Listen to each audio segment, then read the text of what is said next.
হেমন্তের অরণ্যে আমি পোস্টম্যান ঘুরতে দেখেছি অনেক। তাদের হলুদ ঝুলি ভরে গিয়েছিল ঘাসে আবিল ভেড়ার পেটের মতো। কতকালের পুরনো নতুন চিঠি কুড়িয়ে পেয়েছে ওই হেমন্তের অরণ্যের পোস্টম্যানগুলি।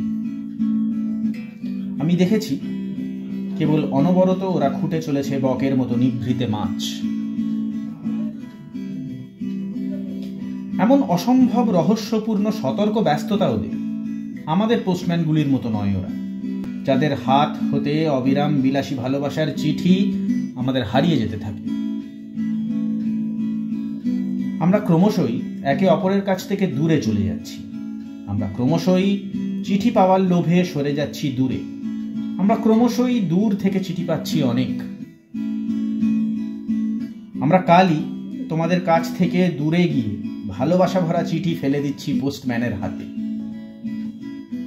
এরকম ভাবে আমরা যে ধরনের মানুষ সে ধরনের মানুষের থেকে সরে যাচ্ছি দূরে। এরকম ভাবে আমরা প্রকাশ করতে যাচ্ছি নিজেদের আহাম্মক, দুর্বলতা, অভিপ্রায় সবই।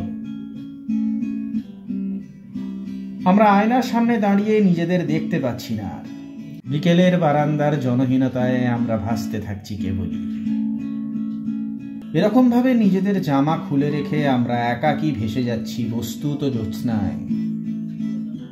অনেকদিন আমরা পরস্পরে আলিঙ্গন করিনি, অনেকদিন আমরা ভোগ করিনি চুম্বন মানুষের, অনেকদিন গান শুনিনি মানুষের, অনেকদিন আবোল তাবোল শিশু দেখিনি আমরা।